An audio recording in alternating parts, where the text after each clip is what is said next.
Yo, what's happening, baby? This is the Flaming Sword Musing, and I'm Kamseen Khan.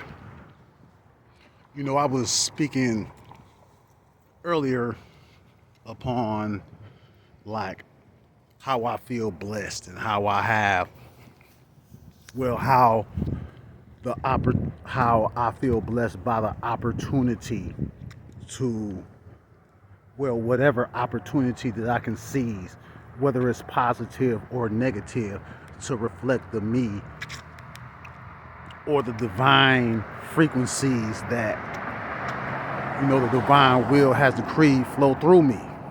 I appreciate all of them. And you know really what it's about is because like we all have, like if you go into like Yoruban mythology, they have what you call the Ori.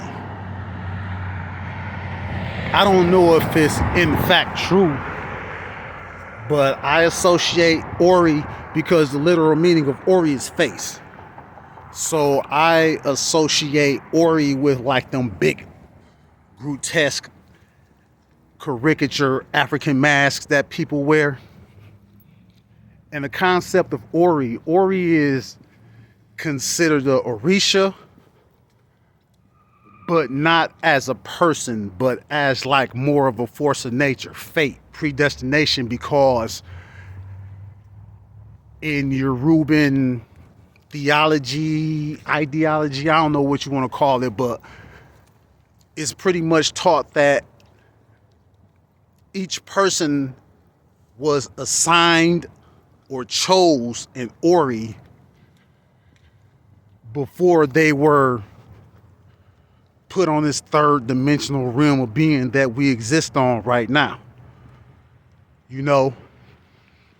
So all of us existed before we, according to Yoruban mythology, ideology, I don't know what you want to call it.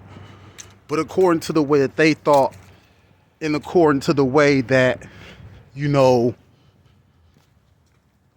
lot of different mythologies thought, like our consciousness exists outside of this third dimensional realm of being. But at the same time, everything that we do, like, how can I say it? We're secluded. Like, this is the only realm that matter really exists on like that, And it's a small realm. Everything else, like energy, crystallizes here,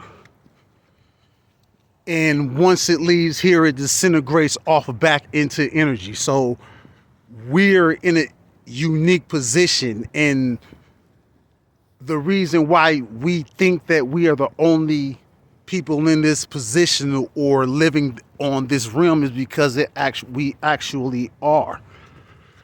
But you know what I'm saying?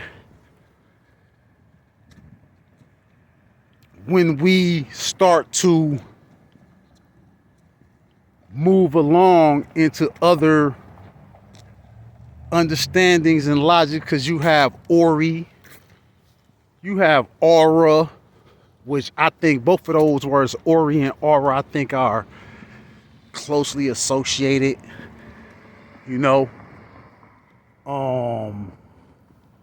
that word? Avatar, Tahuti, Thoth.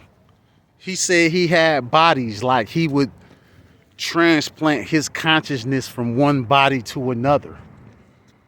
When one physical 3D body got tired, he would sit it somewhere to recharge and just switch bodies.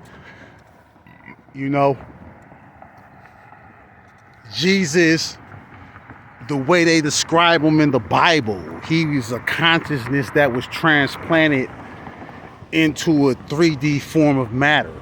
Like, there is no difference between Christ and us. We are all, especially according to Yoruban culture and the concept of Ori, we are all, you know, what I like to call algorithms that were inserted into physical matter. You know, I like to say algorithms. And that is where like psychology and all of that stuff comes from, because it's like, you know, that if you put a certain personality archetype in a certain type of situation, you can pretty much predict how they're going to act. And if you control the environment, you will be able to control the behavior of everyone around you, because you know how that environment hits every particular archetype. And you will figure out the logistics of how to move every archetype and put them into the position that you want them to be in anyways. I know a lot of you guys wonder how soft ass niggas end up gang banging. You know what I'm saying? How simp ass niggas end up in a pimp gang.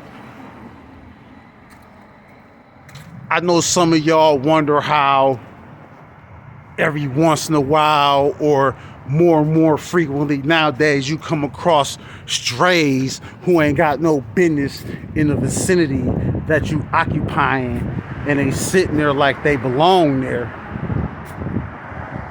Think about this.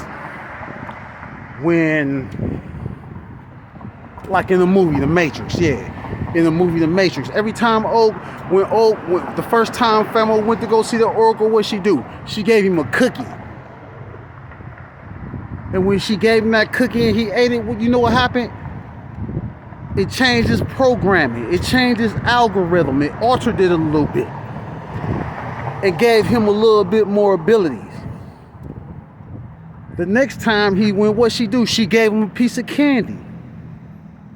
She altered this algorithm again without him even knowing it. And she made him feel bad every time he hesitated. Do you see that? Every time he hesitated on grabbing that candy, she made him feel, oh, why ain't you grabbing it? Oh, because I already know. Nah.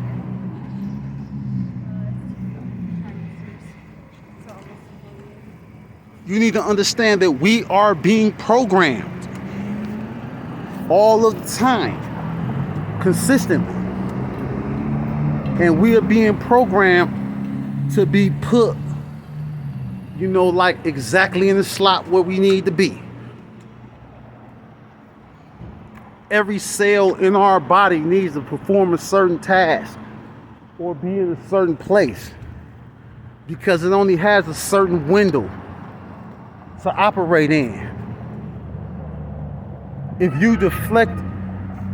you're able to deflect enough cells and make them perform tasks that they're not meant to perform in the window of time that they have, and give them a certain set of instructions that are contrary to how they are built, you know what will happen? That set of instructions will create cancer. So some of these forms of cancer that so many people are coming up against and just popping up, they're not because of the sun. They're not because of anything except for the fact that the biochemical structure of the body is being reprogrammed to perform tasks that they are not meant to perform. So they have to try to create another organ or some shit like that. I don't know if it's another organ, but they have to try to create something else in order to perform the task that they're being instructed to perform, and motherfuckers is dying before they can do it. And that's what's going on with us as people. We have Oris. We have our algorithm. We have our instructions already. We should be able to move through the world with assurance and know that we are as close to the algorithm that we were assigned with as possible. You know, because everything else is artificial.